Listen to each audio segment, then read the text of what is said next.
What's going on, people? Welcome back to another live Palace Focus. As always, I'm joined by Stan to discuss all the latest things to do with Palace. And boy, we've got a jam-packed show because we have to talk about that Burnley game. There's also some Palace news as well. How long is Maka out for? The Athletics are reporting potential 8 weeks. And also, we'll be looking ahead to our next Premier League game against Aston Villa. As always, if you're watching it live, thank you for joining us. And if you're watching this on replay, if you can leave a like and subscribe. If you're new here, that would be much appreciated, especially if you enjoy the content. But Stan, before we talk about the Burnley game, let's just quickly mention, talk about the lineup. Let's quickly mention about what did you think about this game in terms of, was it 2 points dropped or are you happy with the point? Let's just jump straight into it in terms of just our general feelings for the game.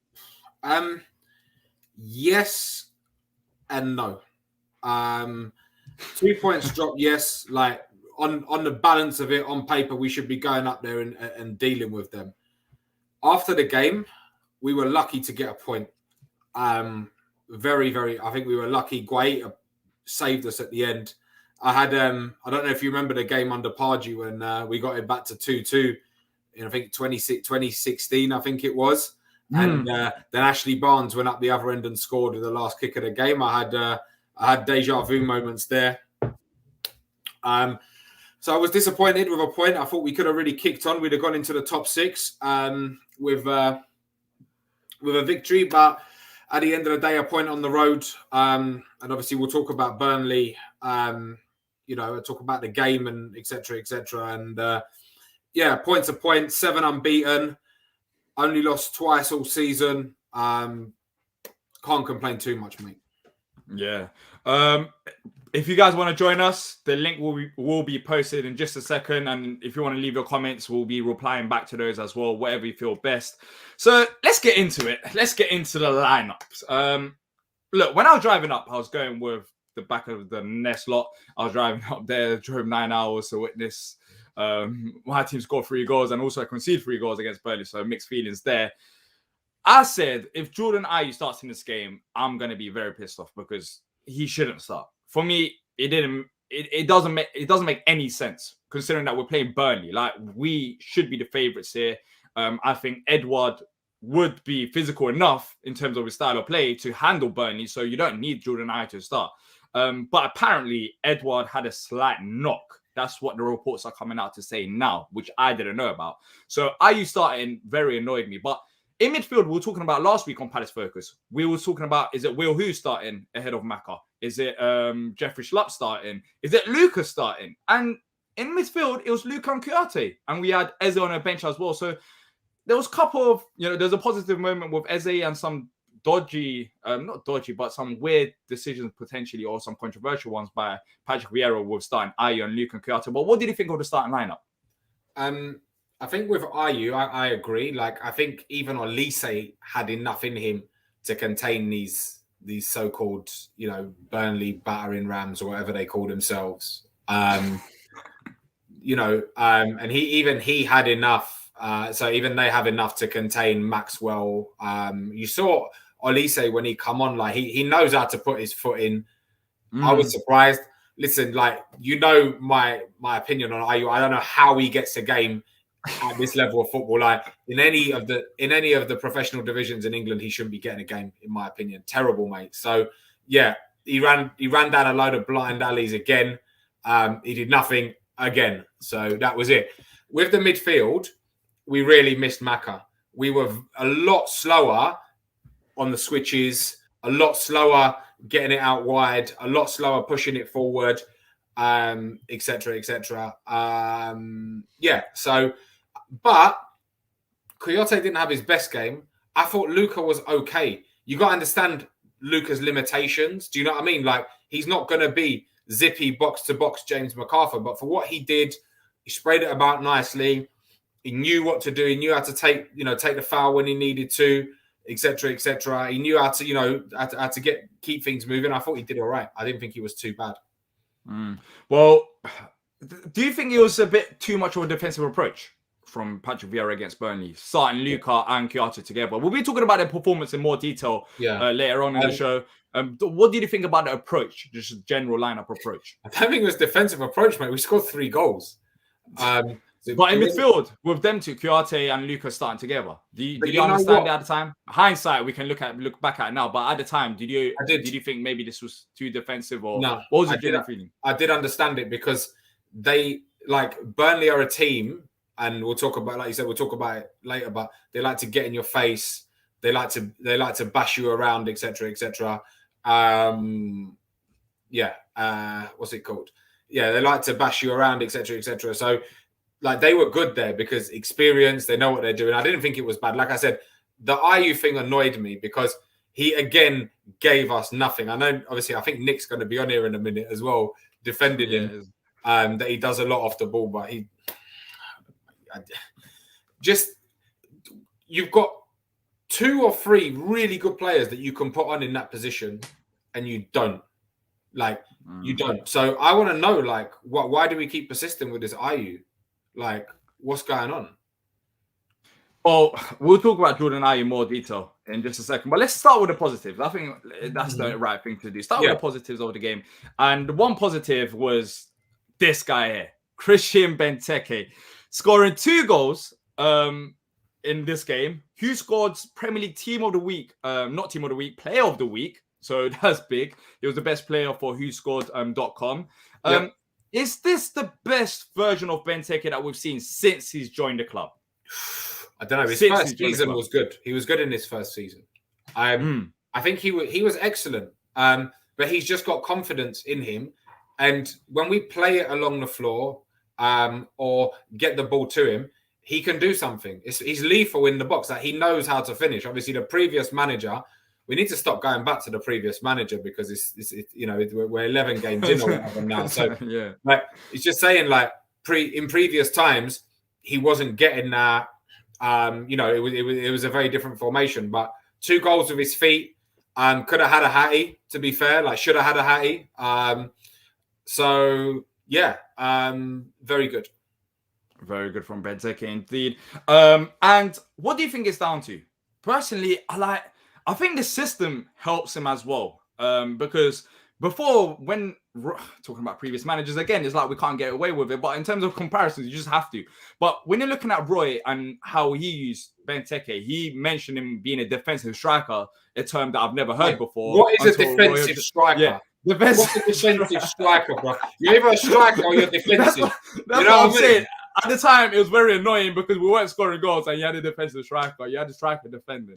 But the system didn't help him. And with Vieira, you can see it, we're more attacking. So what is it more down to? Is it a combination of both just Vieira giving him the confidence, or is it down to the system as well that's helping Benteke? Because I just don't think this is a coincidence. There is that Vieira effect. I personally feel like Vieira has given him that confidence and given the whole squad the confidence as well. You're seeing many players that are outperforming this season.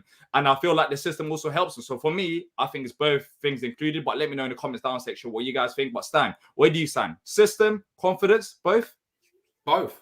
I think both. I think that, like you said, he's a good player. It was in there. He was injured a lot the past few years as well, but he is a good player, and it's come to that. But he needs to get involved. He's not he can be someone that comes on and gets you a goal. But if you start him consistently in games from the beginning, he's a player. Do you know what I mean? And he's shown that time and time again. We spent £30 million in him. Play to his strengths, and he will get you goals. Obviously, in years gone by, we haven't done that. But now...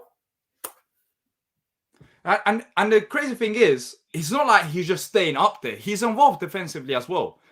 He knows what he's doing. I think that's why the system helps as well. He knows when to defend, and he can get forward there. And plus, the type of football that we're playing, we are automatically creating way more chances than we were under Roy. So Benteke has more opportunities, whereas before, it was individuals. Zaha, that's why Wilf was so good under Roy, because he just had to go and do his thing. It was not like we're attacking as a team. It's just praying that you have brilliant individual performances. And it was just basically too much for Benteke to get in them positions in the first place. But now opportunities are opportunities are being created for him. So Yeah, it's a bit better for him as how well. many In that goals has he got now this season? I haven't even He's checked. got 4 goals. He's got 4 goals. So he's got the same amount of goals as Will. Yeah. So he scored. So he scored against Newcastle. He scored against Arsenal. He scored. Against Burnley. 2 against Burnley as well. So 3 out of 4 goals are with his feet.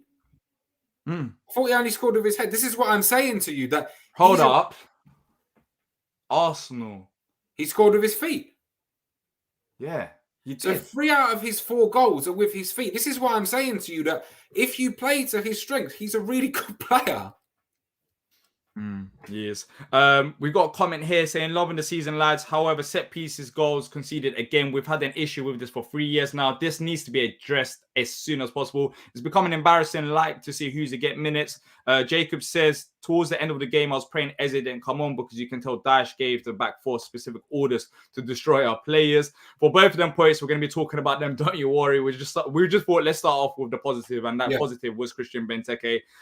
Louis says, it's hard for me because I really want Eddie to start, but it's hard to take Benteke out of the team. I don't think you can drop Benteke now, can you, Stan? You can't. Why would you? He banged 2 last game, and he scored pretty much every game he plays. He scores. He's got competition now as well. When you had like no competition, but if you look at like who's he got, so he's got Edouard. There's him. Who else is there that can play?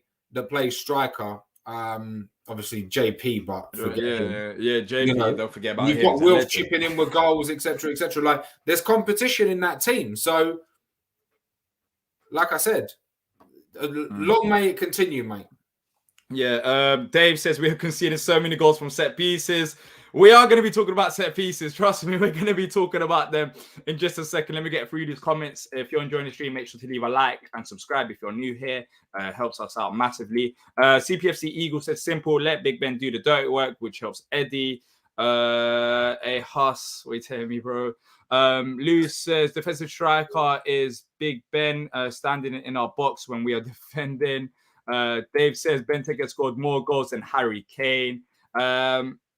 Atta says we will see a 4-2-3-1 as a primary setup once Eze is fully fit. I think we have the personnel to do it. I think we've got the personnel to do it. But I'm not too sure. Actually, to be fair, Vieira, it does seem like the manager to change it about. Do you think that he includes Eze like that, or? I don't know. Maybe he goes to a back 3 as well. Plays more in the midfield. I don't know, mate. I don't know. Rocky says Hughes is done. I don't think he is done. Trust me, I don't think he is done. We'll be talking about Hughes as well. 66 days since we last lost. See, I was annoyed after the Burnley game because I was like, we scored 3 goals, but we conceded. It's just, we're going to be talking about the 3 goals that we conceded, but it was just shit. Like, that's how I felt about it. I just felt it was very frustrating, the fact that we cannot head the ball. Another spoiler alert. But we're still unbeaten. 7 games unbeaten. We've got one of the longest unbeaten streaks in Europe. So, you know, it's not bad. Street is playing well for under 23, says Nick. I don't think Street is ready for 30 football, in all honesty. And James said JP and Hughes feel like they're going down in the Cameras and Maya category. Interesting. So let's keep sending your comments. But let's get into it now. You asked me this question. Did we get Royballed? And then you changed it before the show. Did we get Pulis-balled? You can pick yourself what term you want to put out there. But we're struggling against balls over the top, set pieces, especially down the right-hand side. It was just defensively, just every time the ball got launched from the Burnley defense to their forwards, we just couldn't handle it. I agree. And we should be able to deal with set pieces more. Okay, we should do better at getting rid of the, clearing these long balls, etc., etc. But look, Scott Dan, when he was in his prime, could deal with a long ball, right? So could Cahill, etc., etc. These guys, their ball playing centre backs is a little bit different. The one thing I will say, mate, that Burnley team, they got a point off of us, but someone relegate that club from the Premier League, mate. Like, look at the football that they play. Like, come on. Yeah, but it works. It works. There's no point playing fancy football. There's no point playing fancy football if that's not going to work for you. That's the type of team they are. Mate, I get that. About that. I get that. And I understand why people used to say Palace are terrible and watching them is like pulling teeth, because it is like, how can I say it? This is what they do. They've got two decent players that play on the wing. They've got Cornet and who's the other Donny? Dwight McNeil plays on the wing, right? Mm. So they're their outlets. If they can get forward, they can put a ball in, etc., etc. They're, that's their best outlet. They've got Ward that goes through Wood runs through the middle, right? He is quick and he can finish, but he's a battering ram of a centre forward. Remember Cameron Jerome used to play for us, or Shamak? Cameron Jerome, I remember them days. We've changed so much as a football club. When Cameron Jerome was just running, like we were so happy with that. Cameron Jerome's work rate is just so high. Unbelievable, right? Yeah. But this is what I'm saying to you. The rest of them are just absolute battering rams. They'll bully you. They fall over. They get the set piece. They lump it long in the box. That is the football that they play. And they've got our number. But we fell into that trap. We did. You're talking about that's the football they play, but we gave away so many silly fouls. There's no point saying, I get it. Like, that's not the type of football that you want to see. But we helped them. We helped them. There were so many times in that pitch where it's like, why are you giving away the foul? We already conceded set piece goals, and we're still going and giving away silly fouls. This is what I'm saying, and I agree with Vieira saying that we need to make sure that we're not giving away stupid fouls. Do you know what I mean? Because they lump everyone in the box. Everyone. I think they keep one man back on the halfway line, and they lump all of their big guys in the box. And that's what causes us problems. If you come up against that, like this weekend as well, we're playing Villa, and they've got Tyrone Mings, who's excellent in the air, and they've got Matty Cash that can deliver a ball. That might cause us problems. Well, Nick says Patrick Van Aanholt said that the focus this week in training will be defending on set pieces. Patrick Van Aanholt. Oh, Patrick Van Aanholt. Oh my days. I don't know where that guy came into my head. No, that is funny. I can't lie. That is actually funny. I don't know where Patrick Van Aanholt came into my head, but maybe he did say that as well. Maybe he's thinking about us defending set pieces, and I don't know how. Yeah, Patrick Vieira, not Van Aanholt. He said that will be focused on defending set pieces. And there's some other comments as well. We'll be talking about the Gallagher back to Chelsea rumours. And all the other Palace news as well later on in the show. But yeah, Patrick Vieira said that, not Van Aanholt. Louis says, if we don't concede that many set piece goals, we'll get top 7 easily. CPFC Eagle says a sad day when Gallagher goes. We'll be talking about Conor Gallagher, don't you worry about that. You know what? Let's go and discuss the goals. And I've got some interesting screenshots here. Let's start off with this one. The first goal, Burnley's first goal. So here, as you can see, I don't know if you look in front of Vicente, where Vicente is looking, you can see Ben Mee is there, and there's 2 Palace players there, Mitchell and Kouyaté.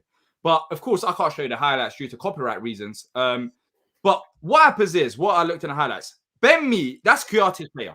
That is Kouyaté's player. What happens is he just loses him. He loses him, and Tyreek Mitchell, hell of a leap on him as well. Yeah, he loses him, but by the time he reaches there, Ben Mee's got the leap over him, and you got 2 Palace players there, and you got 1 Burnley player, Ben Mee, and it's just a simple headed goal.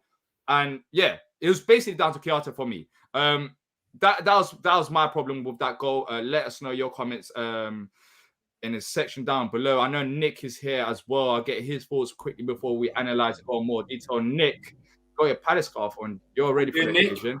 Yeah, I was going to go to Bromley tonight to see him play Yeovil, but it's so cold. I thought, no, I'll watch Dean Stan. And, instead. Fair enough. I just showed you the screenshot there about Burnley's first goal. Quickly, just your thoughts on Kouyaté's performance in this game. Look, he's had solid games against City, against Wolves, and we did talk about the midfield too, Luka and Kouyaté starting. But in this game, he lost possession 12 times. Aerial duels, he only won 3 out of 8. Maybe that's not as bad. I don't know if I'm looking too much into it. But he was accurate with his long balls. But the midfield too, it just didn't feel right for me. I think Luka had a solid game, but putting Luka and Kouyaté both next to each other, I'm not too sure if that was the right thing. Do you think we missed Mako in this game? We did, because Kouyaté was trying to get forward. I mean, we were next to each other, and I think we mentioned it. Kouyaté went forward a few times, and once he got beyond the halfway line, it was almost like he didn't know what to do. So he was trying to do the Maka roll, being backwards and forwards, being here, there, and everywhere, and he wasn't quite doing it whereas in previous games he's just been stationed in front of the back four. I wanted to come in on the set pieces, D, and Okay, yeah. Stan. We've got two very green. Well, they're not green, but they're young central defenders who lack the experience to know where to be. We need somebody in there to actually say, right, you mark him, I've got this person. And there's not that. We had Cahill before, he was marshalling defence a lot better. We need one of those two to take control. And Vieira, great player, but who have we got as a defensive coach in our ranks? I mean, we've got Paddy McCarthy leading the under-23s. Perhaps he needs to come in on a few training sessions to lead these sessions, because I know Vieira's said that he's going to practice the set pieces, defending them. I mean, look at Tarkowski on who scored 17 aerial duels he won. Nick, you know what? I agree with everything you're saying, apart from the fact that we've got green centre backs that don't know how to defend a set piece. Because if you are a centre back and you've been brought up playing football, you should have. The first thing you learn, or one of the first things you learn, is defending set pieces. So I don't think they've got an excuse there, mate. To be honest. Yeah, look, plus, you talk about Mark Way, who's the captain of the under-21s for England. Yeah. So he's got experience. And Joachim Andersen, he's played in the Premier League before. 2 seasons in the Championship. Championship is set piece heaven. So, but yeah, I agree with you to a certain degree. And Anderson, look, is there a player in any of the leagues that can hit a long ball as accurately as Anderson? He's phenomenal at picking out these cross-field pinpoint passes. But I can name you 3 or 4 occasions where a ball's come over the top and he has been absolutely stranded, as if he hasn't got 2 eyes, as if he hasn't got stereo vision and can see in 3D. It's like he's got one eye shut, so he can't work out where the ball is. He's always being caught by that. We need to get somebody in to coach them on the defending. And even if Vieira says, right, Anderson, you're the one that marshals the defence on corners. There's what about taking charge in there? Nick, what about we haven't practiced defender set pieces enough? Of course, we're not at the training ground, but could that be a possibility rather than we actually have to bring in another coach to help him with the defensive set pieces?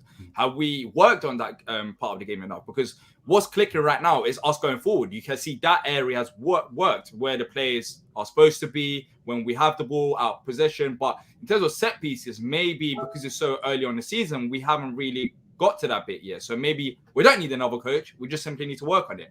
Do you think that could be the case? You could be right. Interestingly, there was a moment when both our centre-backs were in the opposition area, weren't they? When Gay's goal came off of a save from an Anderson shot, didn't it? So what are they both doing up there? But I mean, it worked. Yeah.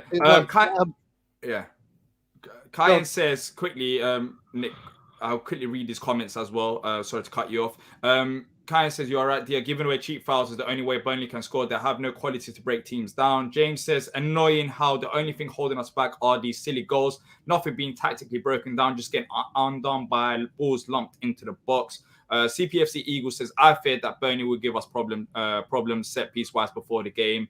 S3 says, we need another defensive midfielder that is great in the air. Keep sending your comments and we'll be reading them out. Sorry, Nick, continue. Do you think Villa are going to target us with long balls then? Do you think other teams are going to look at that and think, right, that's the only way we're going to get Palace? Yeah, I think so. But I think Villa aren't a long ball team. They've got one player who can put a delivery in, but they're not a long ball team. They're not the battering ram, 9 out of 11 players. Do you know what I mean? Yeah. But we're unbeaten still. I mean, you had the right up with me on the way home because you were saying I should be more annoyed. But you know what it was, Nick? You know what I think it was? I was telling Stan this as well. I didn't think about it, but I didn't have breakfast till 7 p.m. and I didn't have water till 7 p.m. And I travelled all the way up to Burnley for it to be raining, grey, dull. And I witnessed my team score 3 goals, but we still didn't win that game. I think the food side of things annoyed me more than I wasn't talking. Like my head wasn't thinking; it was my belly that was talking. Pretty much. Make sure that you eat. Yeah, well, you'd be able to have lunch before we we left late, though. We left late. Yeah, exactly. We left late. That's the only thing. We left late, and we couldn't restop by. then that means I lose out on sleep. Oh, jeez, it's not easy, you know. It's I'll not tell easy. you what. My advice: get the supporters coach up there. Oh, No way. That's, No, yeah. You gotta laugh. And that's the end of Stan on this show. In a bit, kick him out. We've Supporters coach. We've even got our happy service station, our defeated service station. And we went in one and we thought, oh no, we can't be doing a Burger King anymore. Let's go to the next one because they got KFC. We got there and the KFC was shut. It was one of the I think that pissed me off as well.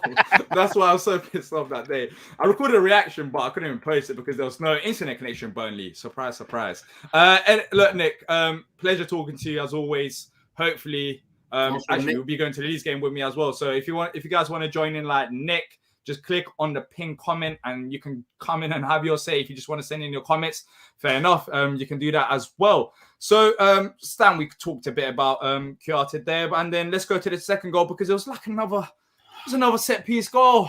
So this is the most frustrating goal of all of them, mate. Because okay, go on.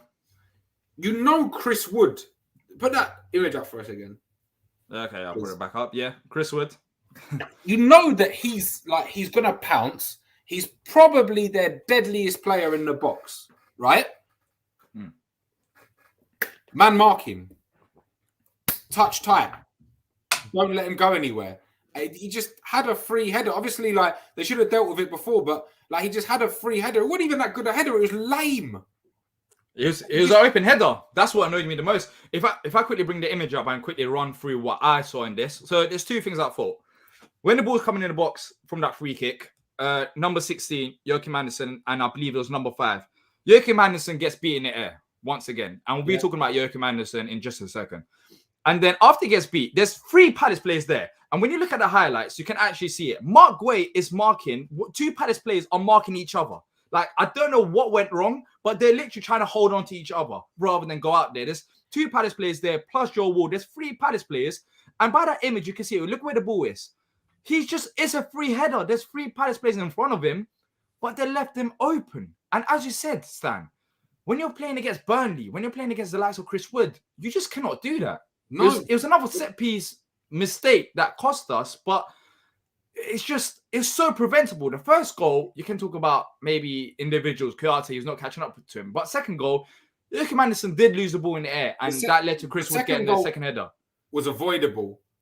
Like very, very avoidable. And like I said, like the one man that you do not take your eye off in that game is Chris Wood. And it happened. But talking about the second goal, so as I mentioned, Joachim Andersen, he didn't look comfortable. He just didn't look comfortable all game long. I think it was due to Burnley style of play, playing balls over the top, set pieces. At this point, it's not the only game that Joachim Andersen's been like this. In games where there's set pieces and when there's balls coming in the box from corners, he hasn't looked like the guy to deal with them. What is it? Do you think it's just he has to grow into it? He's just not good at set pieces right now. What can Palace actually do about this? Joachim Andersen is 25 years old. Okay, he's no young buck coming up from an academy. Okay, let's be real here. Okay, he's a good player. I like him. He was heavily involved in one of our goals, etc., etc. But he should be able to deal with set pieces. As the older, more experienced of those 2 ball-playing centre-backs, as I said after the Newcastle game on here, he should be talking Guay through the game. Talk and talk and talk and talk. You've played football before, Dia. You know how it is. Left shoulder, right shoulder. Come with me, come with me, come with me. Watch your man, watch your man. What's he doing? Do you know what I mean? What's he doing? Should he be dropped? No, because you haven't got another ball playing centre back and that changes things completely. But he's got to wake up and smell the coffee that if you want to be a baller all the time, go and play up front or in the centre mid. You know what I mean? Don't play centre back. I personally, I think his game is good. Like he's very good on the board in terms of picking up the ball from the goalkeeper. That he still stays there, but there is a big room for improvement because it's not the only time this has happened, and it gets frustrating when we concede goals like this.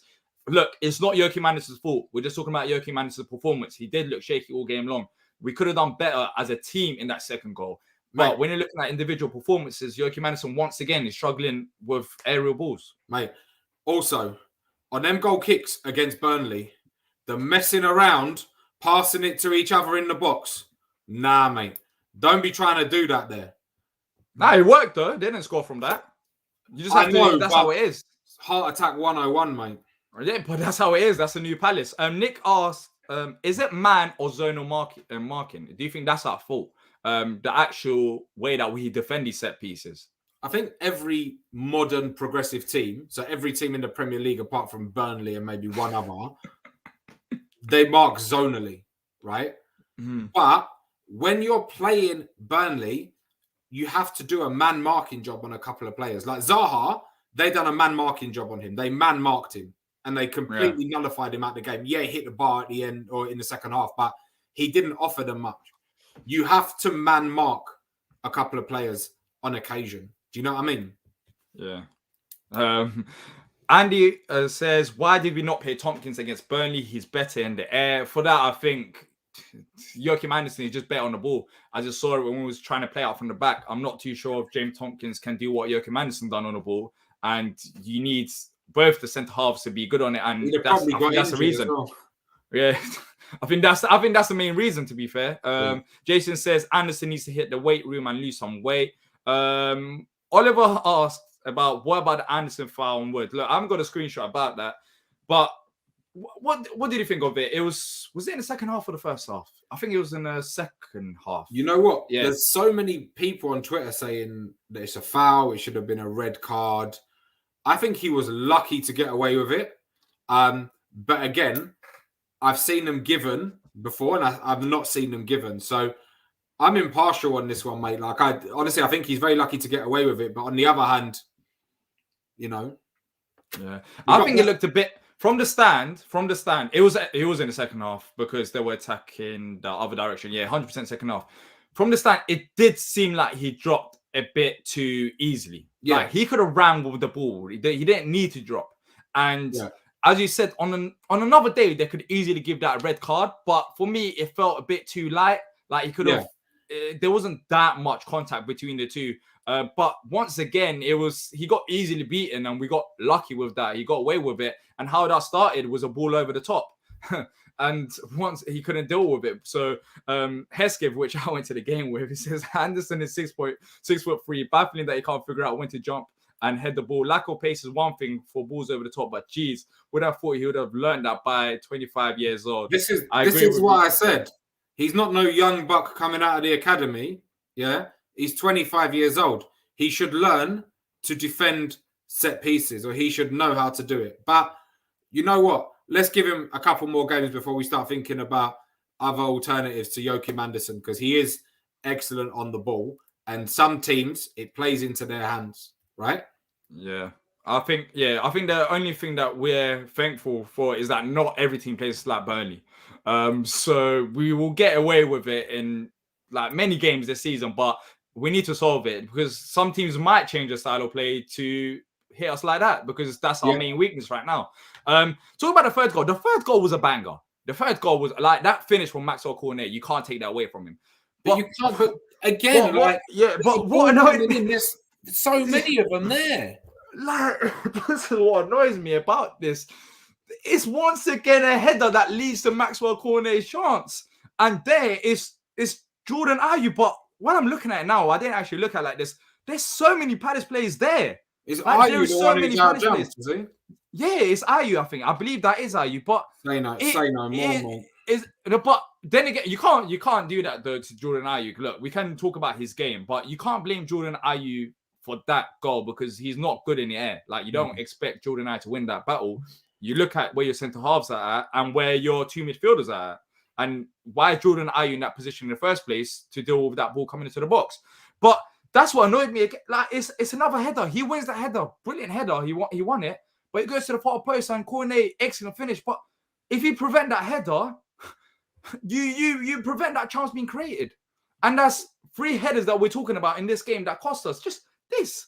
All you have to do is jump and boom. Just do that. If we'd done that 3 times in this game, like, we would have been way better and we would have prevented. Yeah.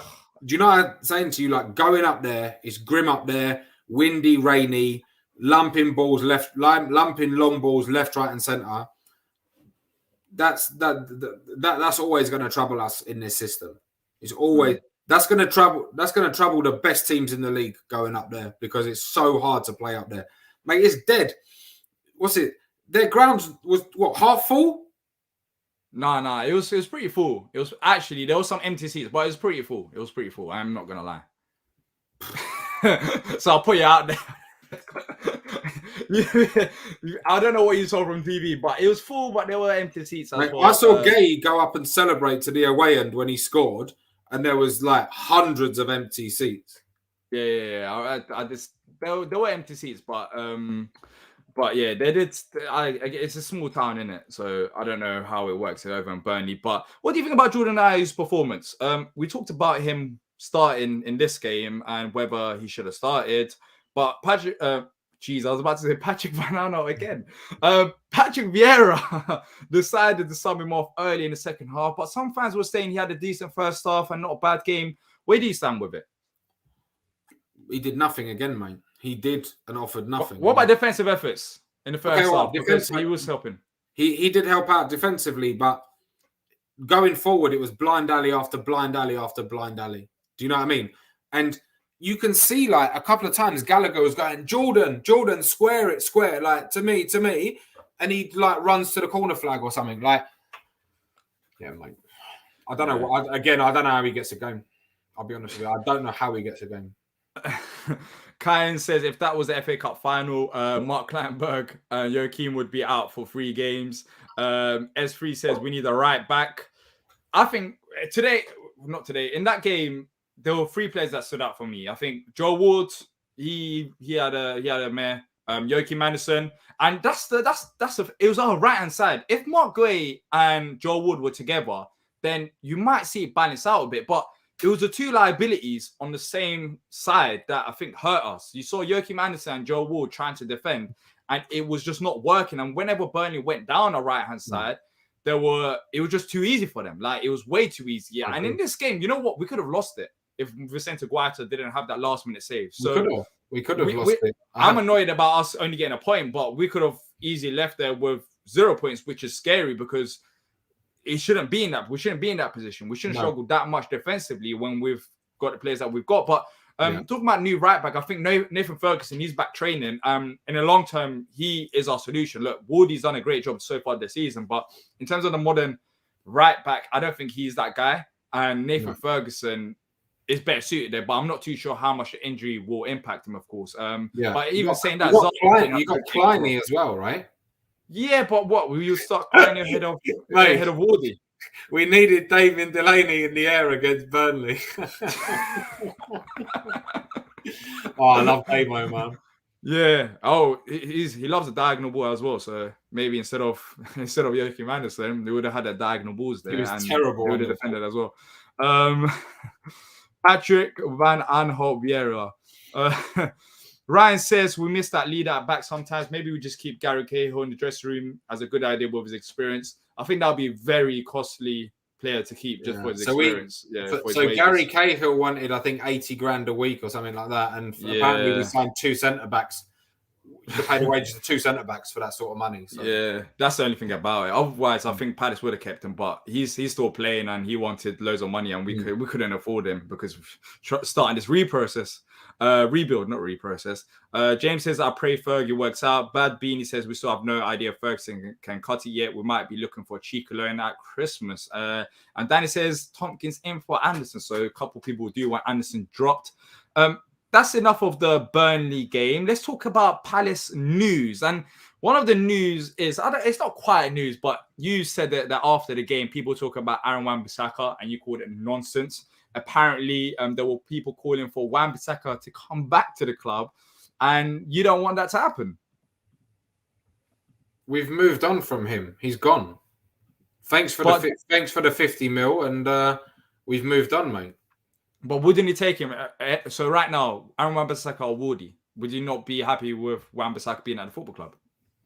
Mate, Wan-Bissaka's fallen off a cliff, mate. If you look at his performances. I think the manager and the club also impacts that. Look, the United fans today, I was listening to them talk about it as well, but I don't think Wan-Bissaka is as bad as they make him out to be. I think United as a whole, they've been struggling, and That's the main reason. Another manager can get the best out of Wan-Bissaka. You know what? I'll tell you this, right? If he continues in this vein of form, if he continues in this vein of form, it'll probably only be worth about 10 mil come the end of the season. So that's a 10 mil. Yeah. I mean, would I have him back? I mean, I just think we've got players in that position. We've got Ward, we've got Klein, we've potentially got Ferguson coming back. He's a long-term replacement. I don't think we're going to bring him back and he's going to wilf it. Do you know what I mean? Like, that's not going to happen. So, yeah. Yeah. Kyan says Oli has been killing Aaron Wan-Bissaka's confidence. James says when you move to a top 6 club, you're going to get rinsed for every small mistake. Yeah, it changes. But 50 million for Wan-Bissaka is looking like great business right now. But talking about some sad news. This one hurts me. So according to the Athletic, Macca's injury is way more severe than suggested by Patrick Vieira, with the Scotsman due to be out for 8 weeks.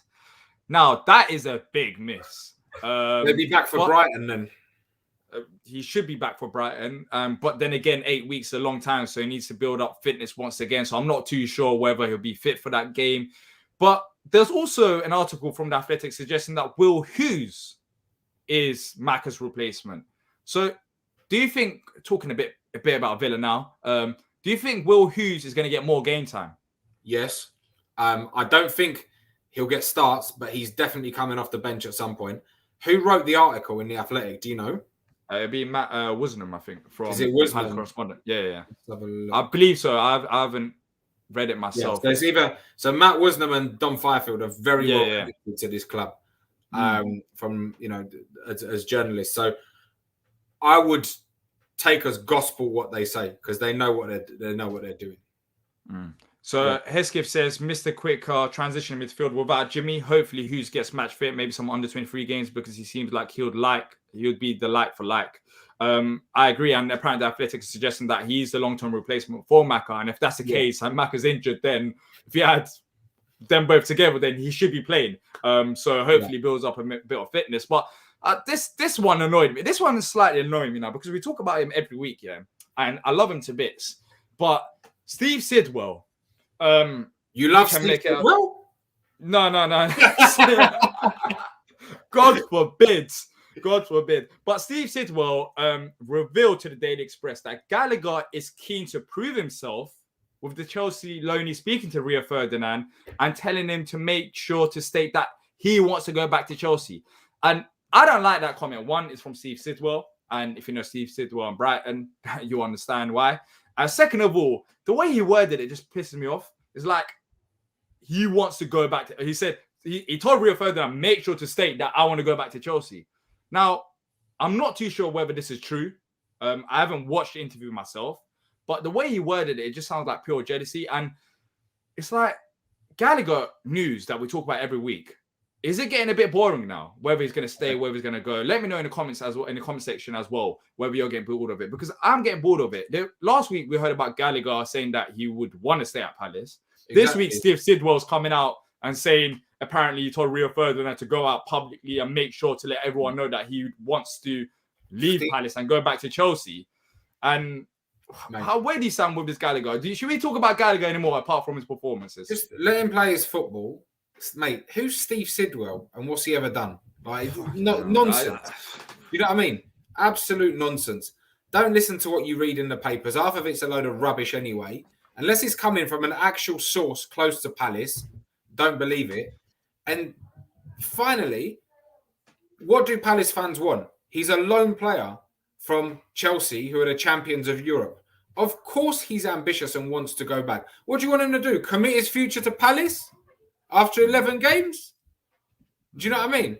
Just enjoy him while he's here. And worst case, we can get another one of their amazing talents that come off that production line next year. We can get Gilmore to go and play in midfield for us next year. Nothing, mate. I don't like it as well. I just don't like the fact that's coming from Steve Sidwell. Like, that's the thing that annoys me, and the way that that's the only thing that I mentioned. Because right now, how Gallagher's playing, he seems like he's enjoying his football, and I feel like so many people are talking about Conor Gallagher that hopefully it doesn't get to his head. We're talking about the England. He played for the senior team. Whether he's going to stay at Palace, go back to Palace. Tuchel talking about him. It's a bit too much. And yes, he's the type of player to brush that aside. But, if this continues, then I don't want it to impact his performances. He plays for Palace. He's on loan. He's given it all. Trust me, he's given it all. He got a wonderful assist for Christian Benteke on the weekend. And just let him play his game. Let him play his game. That's what I'll say about it. Danny says, for Jimmy Mack, he's gutted. In my eyes, he was always a leader and deserved the captaincy. His work rate is amazing and he leads by example. And he also says Gallagher may want to go back, but he's going to be paid. He's being paid to play for us right now. And it's a job for him. And he'll either want it to stay and make it happen or he won't. But yeah, let's just enjoy Gallagher while it lasts. It's getting frustrating. There's so many people talking about the guy that just let him play his football. And then that's it for Palace news. And let's look ahead to the next game quickly. I know you're running out of time, Stan, so I'm good for a few minutes. So. Okay, all right then. So Aston Villa at home. Steven Gerrard is back in the Premier League. He's back. He's a manager. He got a result against Brighton. We're 7 games unbeaten. Brighton are 7 games on a winless streak. Levels to this. I always said that they were overrated, and it did prove out to be the case as well because they got lucky in the start of the season. But it's not going to be an easy game, is it? Because they got the new manager bounce. So how are you feeling ahead of that game? Do you think we've got enough talent to go and beat them, or would you be happy with a point going into that game? How do I feel? So it's a funny one. So we actually share our pub here in Toronto with Villa. So we're making a big deal of it. So it's a pub called the Wheat Sheaf. Like a local derby. Yeah. So it's the Wheat Sheaf Challenge Cup. We've actually bought a trophy to give to the winning team. So like the chairman of the losing supporters club has got to present the trophy and stuff. Bit of banter. They're a really good bunch actually. So I would just say like beforehand, if anyone from here or listening on here lives in Toronto and wants to come and watch the game, head down to the Wheat Sheaf. Obviously on Saturday, there'll be a big bunch of us down there. And a lot more Villa as well, because they're very well followed over here. $10 breakfast, $5 beers. So I'm excited for it that way. How am I feeling? You know what? Steven Gerrard's never won at Selhurst Park, ever in his career. As a player, obviously as a manager, that's, celebrating there. He's happy. He's a happy man at Villa. He's a happy man at Villa. He's won a game. He's a tricky one because they've new manager bounce. We haven't lost at home all season. We're unbeaten in 7. You know what? I'd take a point. I would take a point. We should be beating them, but I'd take a point. But how many points are we going to take until it gets to a category where we shouldn't take a point? Because this is what annoys me. Like the Arsenal game, we should have won, but we took the point. The Brighton game, we should have won, but we took the point. The Burnley game, it was just the headers, and we managed to take the point. Leicester game was a nice comeback. But it's like we're 3 points away from top 6, and that's not our target. Don't get me wrong, but we can kick on. And I understand that you'll say that you take the point, but we need to do a bit more than that. We talked about these winnable games, but so you'll take the point because it's a new manager effect, I guess. I mean, yeah, they got the new manager bounce. They looked kind of shaky against Brighton until the last 15 minutes. Listen, if you can get Olise to run at Tyrone Mings or Zaha to run at Tyrone Mings, they're going to cause him problems. Okay? Remember last time, we went up there last year, I think it was on Boxing Day, and they done us 3-0, I think it was. And it could have been 5. Please. Okay. And plus, we had a red card. Yeah, after they had a red card, they were playing with 10 men. They start playing better than us. Like, I remember that game. I'll never forget about that. So, and that team is very similar. They have got players that can do some damage or that can deliver a ball. So I think it's like, it's not a shoo-in game. It's a very, very tricky game for us. We're at home. We need to defend it. Selhurst is slowly coming back to being our fortress now as well. So it is a fortress. Trust me, it's buzzing there. They got Kayan Patel just said there. They've got the worst away form in the league. So let's see. But does that matter? But does that matter under a different manager? Like we can look at these stats, but that's the old Villa under Dean Smith. Maybe Dean Smith's approach to away games were a bit different to home games. Maybe that's why they struggled. So I understand that stat, but we can't just look into that because it doesn't work like that. Yes, they might have performed poor so far this season, but now they got a new manager and they got the win on the weekend. So we'll see how they perform in away games from now on. That's why it's going to be a difficult game. But you mentioned Elise there. So in terms of lineup changes, who would you bring in, if anyone, into the game against Villa? So you bring in Elise, I guess, for IU? Yeah, I bring in Elise for IU, 100%. I'm keeping Benteke, I'm keeping Wilf. The midfield is a tricky one because they've got a couple of players that can cause us problems. So they've got Buendia and they've got McGinn, who are both good players. So I think I don't know. I would be tempted to bring in Schlupp so he can run at him a little bit as well and drive forward. We can switch forward quicker. But I'm in two minds as to whether to keep Luca and Coyote there just as a shield. Do you know what I mean? So they don't cause Will Hughes. Will Hughes. I forgot about him. Yeah, maybe. Is he match fit? I don't know. Exactly. Maybe that's the only thing. Yeah, but I would like Will Hughes there. It's just I don't get when he's gonna play. I just don't get it. Like if it's not now, then when is he gonna play? Personally, I don't want Luca and Kyoto starting. I'm not a fan of it. I'm just not a fan of it. I think if either one of Luca and Kyoto can start, but not both of them in midfield. It's very, very negative when both of them start. Yeah, it just doesn't feel right. He'll learn quickly as well. He'll learn quickly if that's the case. Do you know what I mean? Yeah. Yeah, S3 says Elise and Edward should start in that one. James says thanks for bringing back PTSD there, lads. Ruined the Christmas that game did. Sam says worst away form in the league. Nailed on Villa win then. S3 is giving us the score prediction. We'll be reading your score predictions in just a second. James says whatever happens, one of Cheki or Luca has to go. So he agrees with me there. Don't think the two of them work and they can't operate the macro role. Nick says we are due to bat someone 1-0 Palace. Kyan says Vicente Guaita, Ward, Gay, Yoki, Mitchell, Kiarte, Schlupp comes in for him. Gallagher, Edward, Zaha, Benteke, and Olise as the super sub. And Sam says also Hughes can be a bit of shit, rile up the opponent, get stuck in. We need that with Jimmy out. And Danny says, I can see us winning 2-1. Ben is on form right now. Edward for IU. Tompkins for Anderson, please. So, Stan, let's go with the score predictions then. You said that you'll be happy with a point, but do you think we're going to get that point? Are we going to get it? Yeah, I'm going for 2-2. 2-2. Okay, who's scoring for Palace? Benteke, Zaha. Oh, I'm going for... I don't know, man. That game just changed my whole mood, like going into this game, the Burnley game. If we can handle... Because I think Ming scored a goal, so I believe that was from a set piece because I haven't watched the highlights yet. I don't think it was from a set piece, but yeah. Okay, but if we can solve our set piece issues, we've been good defensively. Like, we kept the clean sheet against City. We kept the clean sheet at home against Wolves. So we kept 2 clean sheets in a row. So we've got in our locker. And the only thing that's let us down are the set pieces. So if we can work on that this week and be much better, I think we can't be any worse than it anyways, then I think we got a chance. You know what? My mind just changed. I was going for like a Palace loss, like thinking, well, that's our main weakness. And if we work on it this week, then we should be better than that. So I'm going for 2-1 Palace. Let's do it, man. 2-1 Palace. I'm getting Wilf on the score sheet and Benteke. No, not Wilf. Benteke and Edward on the score sheet. I think Edward comes back into the starting lineup. Apparently, he had a slight knock in the Burnley game. But I'm going for 2-1 Palace. I'm not 100% optimistic. I'm being more optimistic going into games, but I feel like we've still got the talent to win that. And if we work on our weaknesses, then we should be fine, really. But I'll read out some more score predictions. Andy says 3-0 Palace. Mings to get sent off. Hopefully they don't get sent off because last time they got sent off, they absolutely battered us. They got worse. Oliver says 2-1 Palace. Nick says 1-0 as I read out. Keep sending in your score predictions. Kind of says 3-0 Palace. So everyone's optimistic. Richard says I'll be surprised if we don't beat Villa at home. Danny says Benteke and Mitchell to score. So Mitchell's on the score sheet. And Buddha says who's got to start versus Villa.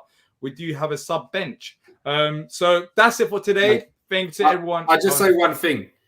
If you run at Mings, if you get Wilf to run at him, Mings will do something stupid. He'll pull him back. He'll do it once. He'll do it twice. I would target him. And Matt Target as well has been terrible for them. I'd get on his back. He's slow. There's nothing to him, mate. I'd get on his back.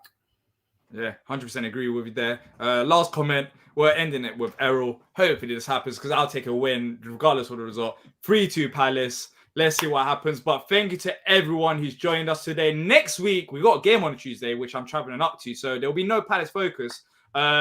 on Tuesday. It'll be on Wednesday night. That's what we were planning. So we'll confirm that later on. But there's going to be more content coming out this week. If you haven't already done so, head over to Back of the Nest YouTube channel if you're watching on Facebook and subscribe. And if you've enjoyed the stream, if you hit the like button, that'd be much appreciated. Thank you to Stan. Thank you to everyone who's listened to us, watched us, whatever you've done. Thank you. And until next time, up the Palace. Up the Palace.